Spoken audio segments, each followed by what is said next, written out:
አብዝዋን ሩሲያን ሀገራት አውሮፓን በጉዳይ ኩናት ዩክሬን ተፋጢጠን አብዘለዋሉ ጊዜ በተኻለሸነኽ ዶናልድ ትራምፕ ምስ አውሮፓ በጉዳይታ አካል ዴንማርክ ዝኾነት ግሪንላንድ ኣብ ዲፕሎማሲያዊ ወጥሪ ኣትዩ አብዘለዋሉ ጊዜ ብዙሓት ተንተንቲ ዓለምና ናብቲ ቅድሚ መፍራስ ሕብረት ሶቪየት ዝነበረ ዝሑል ኩናት ከይተመርሕ ስግኣት ኣሎ ዝብል ትንታነታት እዮም ዝህቡ ዘለዉ። እዚ ኣብ ግዚኡ ንዓለም ሙሉእ ጸልዩ ዝነበረ ድሕሪ መብቅዖውን ጽልውኡ ዘየቋረጸ ዝሑል ኩናት ግን እንታዮ በኸመይ ከተበጊሱ ኣብዚ እዋን ከጽልውኡ እንታይ ይመስል በኸመይ ይኸብስ ስግኣት ዝረአ ዘሎ ዝብል ሕቶታት ክመጽእ ይኽእል እዩ። እቲ መልሲ ድማ ኣብ ታሪኽ ዝሑል ኩናት እዩ ዘሎ። እቲ ዛንታ ናብ ድሕሪ ምዛም ካልኣይ ኩናት ዓለም እዩ ዝምለስ። ኣብ ካልኣይ ኩናት ዓለም ስርዓት ናዚ ጀርመን ምስ ተሳዕረ በቲ ሓደ ወገን ሕብረት ሶቪየት በቲ ሓደ ወገን ድማ ኣሜሪካ እትመርሖ ልፍንቲ ተፈጢሩ ኣብ መንጎ ምዕራብን ምብራቕን ኤውሮጳ ን40 ዓመታት ዝቐጸለ ንዓለም ሙሉእ ዝጸለወ ኣይ ኩናት ኣይ ሰላም ወጥሪ ዝዓሰሎ ዝሑል ኩናት ተባሂሉ ዝተሰየመ ኩነታት እዩ ተፈጢሩ። ኣብቲ እዋን ፌደራላዊት ሪፓብሊክ ጀርመን ሽዑ ምዕራብ ጀርመን ከምኡውን ዴሞክራሲያዊት ሪፓብሊክ ጀርመን ምብራቕ ጀርመን ዝተመስረታሉ እዋን ዝነበረ ኮይኑ ምዕራብ ጀርመን ድማ ካብ እንግሊዝ ፈረንሳን ኣሜሪካን ዝቆጻጸርዎ ከባቢታት ጀርመን ክትምስረትን ከላ ምብራቕ ጀርመን ድማ ካብቲ ሕብረት ሶቪየት ዝሓዘቶ ከባቢታት ጀርመን እያ ተመስሪታ። ርእሰ ከተማ ጀርመን ከዓ ንኽልቲአን ዝፈሊ መንደቕ ተሃኒጽላ ንኣስታት 40 ዓመታት ኣርማ ዝሑል ኩናት ኮይኑ ይቐጺሉ። ዝሑል ኩናት እቲ ካብ 4 ክሳብ 1991 ማለት ክሳብ ምፍራስ ሕብረት ሶቪየት መንጎ ሕብረት ሶቪየትን ምዕራባውያን ሃገራትን ዝነበረ ምፍላይ ዘርኢ ኩነታት እዩ ነይሩ። እቲ ምፍላይ ግን ተራ ምፍላይ ኣይነበረን። ኣብ ፖለቲካዊ ኣረኣያ ኣብ ቆጠባዊ ኣረኣያ እውን ምፍላይ ነይሩ እዩ። ብወገን ሕብረት ሶቪየት ዴስነት ዝበሃል ፖለቲካዊ ርእዮተ ዓለም ወይ ኣይዲዮሎጂ ዝኽተል ዝነበረ ኮይኑ ብወገን ሃገራት ምዕራብ ድማ ርእሰ ማልነት እዩ ዝኽተል ነይሩ። ብዙሓት ከዓ ንዝሑል ኩናት ኣብ መንጎ ዴስነትን ርእሰ ማልነትን ዝነበረ ኩናት ብምባል እዮም ዝገልጽዎ።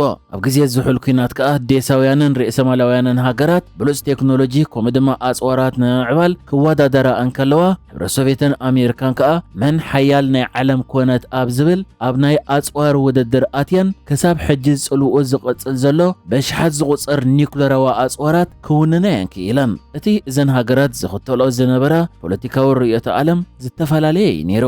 እቲ ኣሜሪካን መሓዙታን ዝተኸተለንኦ ብርእሰ ማልነት ዝካየድ ስርዓት ዜጋታት ኣብ ናይ ገዛ ርእሶም ንግዲ ክነጥፉን ሃብቲ ኸጥርዮን ይፍቀደሎም። መብዛሕትኡ ግዜ ከዓ ንዝተፈላለዩ ክፋላት ሕብረተሰብ ዝውክሉ ብዙሓት ፖለቲካውን ውድባት ክህልው እዩ ዝፍቀድ። መንግስታት ብዲሞክራሲያዊ ኣገባብ ክምረጹ፣ መሰላትን ናጽነታትን ክኽበሩ፣ ናጽነት ፕረስ፣ ናጽነት ምግላጽ ሓሳባትን ህዝቢ ከስተማቕር እውን ያተባብዕ። ኣብ ዴስነት ግን በንጻር እዩ።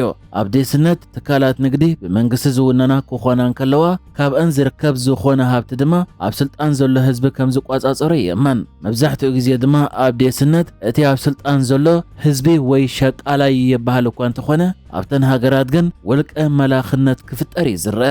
ኣብ ዴስነት ሓላፍነት ዝወስድ ሓደ ፖለቲካዊ ውድብ ጥራይ እዩ። ማለት ኣብቲ ሃገር ሓደ ፖለቲካዊ ውድብ ጥራይ እዩ ዝፍቀድ። በዚ ከዓ ኣብ ዴስነት ዜጋታት ኣብ ምርጫ ክሳተፉን ምርጫኦም ክውስኑን ዝኽእሉሉ ዕድል የለን። ካብ ውልቃዊ ናጽነት ንላዕሊ ንመንግስቲ ምግልጋልን ንሓለፍቲ ምእዛዝን ኣገዳሲ እዩ። መራኸብቲ ብዙሓን እውን ብሰበ ስልጣን ቁጽጽር ዝግበረለን ማለት ብመንግስቲ ቁጽጽር ዝግበረለን። እዚ ፍልልይ ዘለዎ ስርዓታት ከዓ ኣብቲ እዋን እቲ ብኣሜሪካን ሕብረት ሶቪየትን ዝኽተል ዝነበረ። እዚ ስርዓታት ከዓ ንሓድሕዱ ተጋራጫዊ ብምዃኑ ኣብቲ ግዜቲ መኒ ቀዳማይ ቃታ ዝስሕብ ኣብ ዝመስል ተፋጠጢዩ ኣትዩ ዝነበረ። ብፍላይ ከዓ ሕብረት ሶቪየት እቲ ናታ ናይ ዴስነት ኣረኣያ ናብ ካልኦት ሃገራት ንምስፍሕፍሑ ልዑል ጻዕሪ ትገብር ብምንባራ ኣሜሪካ እቲ መስፍሕፋሕ ናብ ጎረባብቲ ሃገራታ መጺኡ ክሳብ ውሽጢ ሃገራ ከይበጽሓ ብምስጋኣ ኣቐዲማ ንምክልኻሉ ክሳብ ውልቀ መልእኽቲ ከይተረፈያ ኣብ ዝተፈላለየ ሃገራት ክድግፍ ተራእያ ዝነበረት። ፕሬዝደንት ኣሜሪካ ነበር ኦባማ እውን ኣብ መጽሓፉ ከም ዝገለጾ ኣሜሪካ መስፍሕፋሕ ዴስነት ንምውጋድ ክሳብ ውልቀ መልእኽቲ ምድጋፍ በጺሓ ምንባራ ገሊጹ እዩ። ነቲ ዝነበረ ምክፍፋል ንምግላጽ ድማ ኣብቲ እዋን ቀዳማይ ሚኒስትር ዓባይ ብሪጣንያ ዝነበረ ዊንስተን ቸርችል ብ1946 ኣብ መላእ ኤውሮጳ መጋረጃ ሓጺን ከም ዝወረደ ኣውጁ ዝነበረ።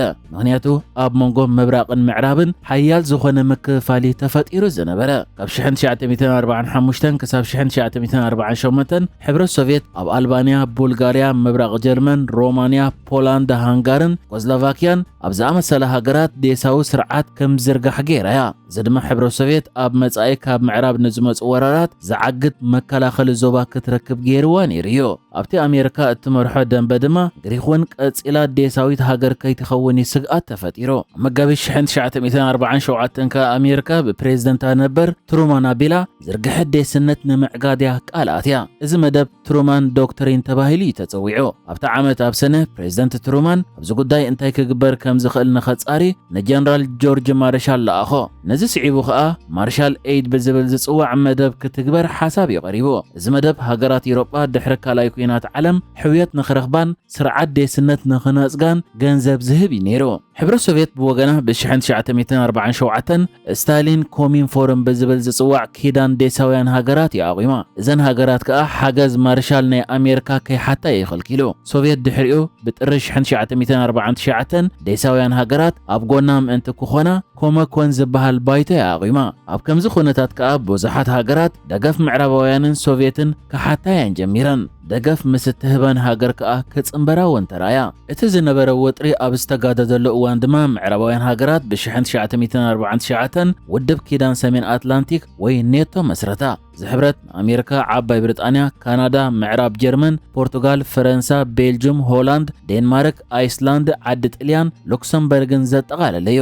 ሕብረት ሶቪየት ግን ናብቲ ጉጅለ ክትጽምበር ኣይተዓደመትን። ብ1953 ስታሊን ሞይቱ ኣብ ክንድኡ ኒኪታ ኩሩሼቭ መራሒ ሶቪየት ኮይኑ ኒኪታ ኩሩሼቭ ምስ ምዕራባውያን ዝምድናታት ምምሕያሽን ዝያዳ ሰላም ምምጻእን ከም ዝደሊ ተዛሪቡ እኳ እንተነበረ እዚ ግን ኣይተፈጸመን። ይቅዳስ ካብ 1953 ክሳብ 1960 ዝሑል ኩናት ኣዝዩ ወጥሪ ካብ ዝነገሰሎም እዋናት እዩ ነይሩ።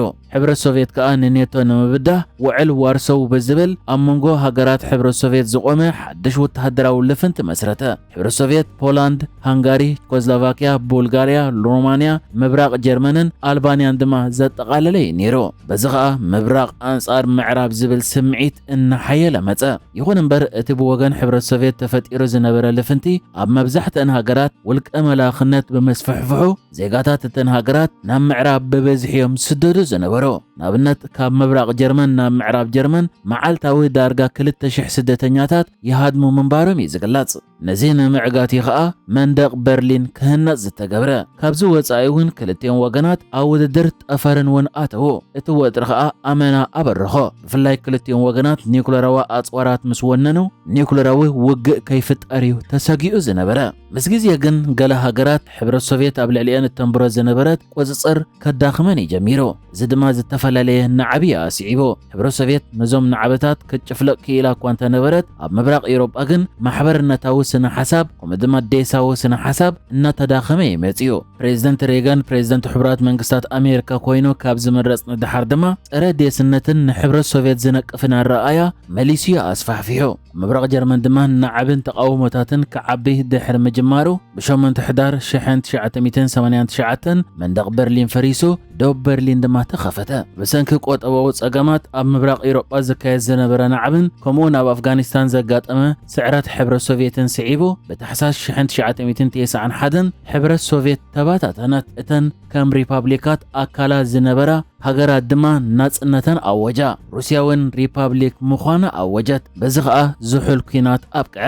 ይኹን እምበር ዝሑል ኩናት ወላውን እንተብቅዐ መንጎ ሩስያን ምዕራብን ዘሎ ወጥሪ ግን ድሕሪ ኩናት ዩክሬን መሊስዩ ተጋዲድ ዘሎ።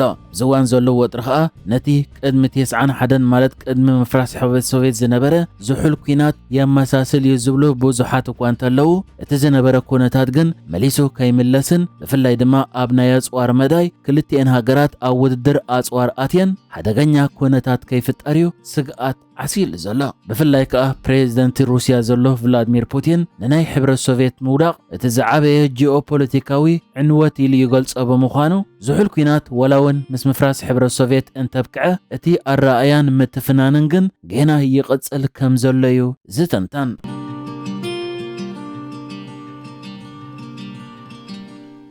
ንሕጂ ዝተዳለወ መደብ እዚ ነይሩ።